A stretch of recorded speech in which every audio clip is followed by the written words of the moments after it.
चंद्रबाबू नायडू मैं समझता था कि बहुत हिस्ट्री के अच्छे स्टूडेंट हैं। 1999 में चंद्रबाबू नायडू कुलाटी मार के सेकंड टाइम कुलाटी मार के अटल बिहारी वाजपेयी को सपोर्ट करे। 2002 में गुजरात को में सपोर्ट करे जब बीजेपी को। 2004 से लेके 2014 तक चंद्रबाबू नायडू पावर में नहीं थे। अब चंद्रबाबू नायडू ऐसा रॉन्ग डिसीजन लेके अपने बेटे लोकेश का फ्यूचर परेशान कर दिए। वो नीतीश कुमार बिहार का एंडोमेंट बोर्ड जाके देखो, अब 1950 का एंडोमेंट बोर्ड का कानून है, उसमें क्या बोल रहे, खाली हिंदू मेंबर बन सकता। हमारे हिंदू भाइयों को हम बोल रहे कि भाई जब आपके लिए अच्छा है तो हमारे लिए बुरा क्यों है? ठीक है, आप असदुद्दीन ओवैसी से नफरत करो, रोज गाली दो मेरे को उठ के, रोज एसएमएस करके गाली दो, मेरी फोटो को देख के थूक लो आप। आखिर ये नाइंसाफी नहीं है, डिस्क्रिमिनेशन नहीं है, तो फिर क्या है बोलिए आप? ये सौतेला सुलूक है हमारे से। तब जिहाद से शुरू हुआ, जमीन जिहाद हो गया, अब शरबत जिहाद हो रहा है, जॉब जिहाद था। अरे क्या है रे भाई, मीठा है वो, पीते पियो, नको नको पियो, अब उसको भी नहीं, शरबत जिहाद। कहानी आप कितनी नफरत पैदा करेंगे मुसलमानों के खिलाफ? आप विकसित भारत ऐसा बनेंगे जिस देश की 18 करोड़ आबादी को इस तरह जलील और रुसवा करके, उनके ईमान पर हमला करके, उनकी मस्जिदों को छीनने कर, कैसा विकसित भारत बनेगा? जो सांसद है उनकी तरफ से तो इस अमेंडमेंट के खिलाफ वोट पड़ेगी, लेकिन जो 232 की हम बात कर रहे हैं जिन्होंने इसके खिलाफ वोट किया है, क्या आप सांसद होने के नाते जो इस बिल को करने कर रहे हैं उन लोगों से भी समर्थन लेंगे जो प्रोटेस्ट की आप बात कर रहे हैं? बकरीद तक जो है ये प्रोटेस्ट। नहीं मैडम, देखिए वो लोग तो पार्टी विप की बुनियाद पे और पार्टी डिसीजन की बुनियाद पे अपना फैसला लिए ना, तो उनको नहीं हम तो आज भी बोल रहे हैं कि आप जो काम करें गलत काम करें। चंद्रबाबू नायडू जो है, चंद्रबाबू नायडू मैं समझता था कि बहुत हिस्ट्री के अच्छे स्टूडेंट हैं। मैं 94 से 2004 तक एमएलए था।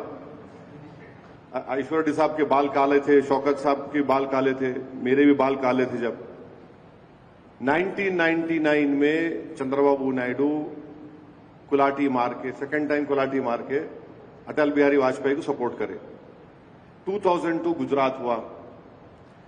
ईश्वर रेड्डी साहब आप मेरे को करेक्ट करना, नहीं 100 टन चावल लेके बोले मेरे को 100 टन चावल मिले, बोले नहीं बोले? आप देख लो, हजरत गूगल पे जाके देखो आप। 2002 में गुजरात को में सपोर्ट करे जब बीजेपी को। 2004 से लेके 2014 तक चंद्रबाबू नायडू पावर में नहीं थे। अब चंद्रबाबू नायडू ऐसा रॉन्ग डिसीजन लेके अपने बेटे लोकेश का फ्यूचर परेशान कर दिए। वो उन्होंने तो 70 के 76 के हो गए ना आप? हाँ 70 और 75। अरे वो बच्चे का फ्यूचर है ना बाबू साहब। आप गलती करें 10 साल, अच्छा डिवीजन ऑफ तेलंगाना आंध्रा के बाद ही पावर में आए ना आप। अगर डिवीजन नहीं होता तो आप आते ही नहीं थे। तो इतनी बड़ी गलती कर दी है। नीतीश कुमार बिहार का एंडोमेंट बोर्ड जाके देखो, अब 1950 का एंडोमेंट बोर्ड का कानून है, उसमें क्या बोल रहे, खाली हिंदू मेंबर बन सकता। अच्छा, कॉन्स्टिट्यूशन में आर्टिकल 25 में हिंदू के डेफिनेशन में हिंदू है, सिख है, बौद्ध है, जैन है। बिहार में क्या बोल रहा, ओनली हिंदू, यानी सिख भी नहीं बन सकता उसमें। हमारे हिंदू भाइयों को हम बोल रहे कि भाई जब आपके लिए अच्छा है तो हमारे लिए बुरा क्यों है? ठीक है, आप असदुद्दीन ओवैसी से नफरत करो, रोज गाली दो मेरे को उठ के, रोज एसएमएस करके गाली दो, मेरी फोटो को देख के थूक लो आप, जो करते करो, मगर ये तो समझो आपको ऊपर वाला भगवान अल्लाह आपको दिमाग दिया ना। आखिर ये नाइंसाफी नहीं है, डिस्क्रिमिनेशन नहीं है, तो फिर क्या है बोलिए आप? ये सौतेला सुलूक है हमारे से। देखिए एक platform all India Muslim personal law board, जिसमें हर मकतब फिक्र के, हर मसलक के लोग, जिम्मेदार लोग उसके मेंबर हैं। यहां पर 1.5 ईंट की दीवार उठाना, मस्जिद बनाने का चक्कर नहीं है। All India Muslim personal law board हमारे लिए एक मुअज़्ज़िज़ ऑर्गेनाइजेशन है और उनका जो फैसले हुआ है हम उस फैसले की तायद करना चाहिए। और आप एहतजाज को पुरअमन रखिए और कोशिश ये करिए कि हमारे हिंदू धर्म के भाइयों को, उन बहनों को, सिख हमारे भाई बहन को, जैन भाई बहनों को हम ये बताएं कि जब आपके लिए अच्छा है तो हमारे लिए बुरा कैसे हो सकता है? बोलो भाई। हाँ, अब देखिए, अब तो शरबत जिहाद हो रहा है। लव जिहाद से शुरू हुआ, जमीन जिहाद हो गया, अब शरबत जिहाद हो रहा है। जॉब जिहाद था। अरे क्या है रे भाई, मीठा है वो, पीते पियो, नको नको पियो। अब उसको भी नहीं, शरबत जिहाद। अरे क्या है भाई ये कहानी? आप कितनी नफरत पैदा करेंगे मुसलमानों के खिलाफ? अरे आपको अपना प्रोडक्ट बेचना है, बेचो, मगर उसमें जिहाद क्यों लेके आ रहे भाई उसमें आप? अरे कैसा होगा ऐसा अगर आप इस मुल्क को ऐसा चलाएंगे? विकसित भारत हम बनना चाह रहे, हम भी बनना चाह रहे विकसित भारत। आप विकसित भारत ऐसा बनेंगे जिस देश की 18 करोड़ आबादी को इस तरह जलील और रुस्वा करके, उनके ईमान पर हमला करके, उनकी मस्जिदों को छीनने के, कैसा विकसित भारत बनेगा?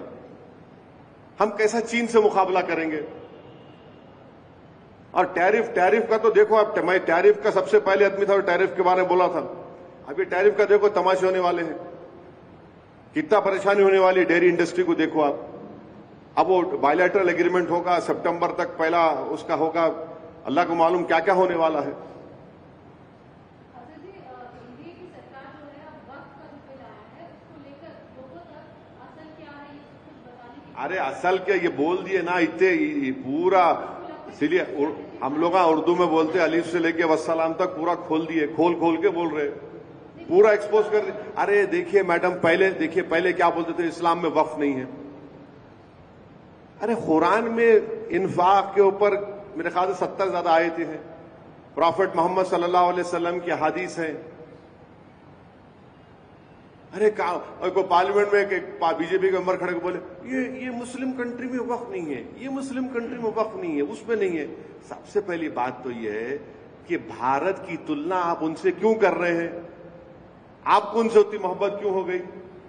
भारत एक डेमोक्रेसी है, यहां पर अंबेडकर का दिया हुआ संविधान है, और जिस कंट्रीज का नाम ले रहे, झूठ इतना, वहां भी वक्फ है। मैं आप लोगों के इत्तला के लिए बता रहा हूं, हमारे बर्फ भी बैठे हुए हैं। आप नजफ करबला गए ना, अब आप, मैं झूठ बोल रहा हूं तो मेरे को झूठ है बोल देना। क्या वहां पर पानी के कुएं नहीं है हज़रत अली के वक्फ किए हुए? 1400 साल पुराने हज़रत अली जब खलीफा थे, खलीफतुर राशिदीन थे, अली मुर्तजा जो खलीफा थे, उन्होंने वक्फ करे कुओं को पानी के, अब तक है। सिंगापुर में वक्फ है, मालूम आपको? सिंगापुर, मलेशिया छोड़ो, सिंगापुर में वक्फ है, टर्की में है, मोराको में है। कहां नहीं है? नहीं है। नहीं, वो मोहम्मद गौरी आया था। अरे इस्लाम प्रॉफिट मोहम्मद सल्लल्लाहु अलैहि वसल्लम से हम सीखे, मोहम्मद गौरी से नहीं सीखे हम। नहीं, वो नुलाए, अरे इस्लाम में है, वो एसेंशियल रिलीजियस प्रैक्टिस है मुसलमानों के लिए। अब उन्होंने आया था, आप देखो कैसा कंफ्यूजन है। अमित शाह प्रॉफिट मोहम्मद की का जिक्र करे सल्लल्लाहु अलैहि वसल्लम का, उनके पार्टी के लोग दूसरी बात बोल रहे, उन्हें बोलने के बाद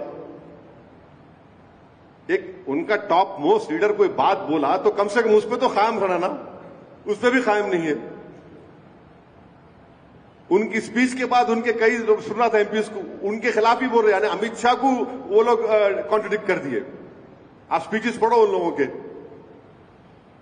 माने ये अगर इस तरह की नफरत आप में है मुसलमानों के ताल्लुक से, तो फिर आप अपनी कॉन्स्टिट्यूशनल ड्यूटी को नहीं निभा पाएंगे।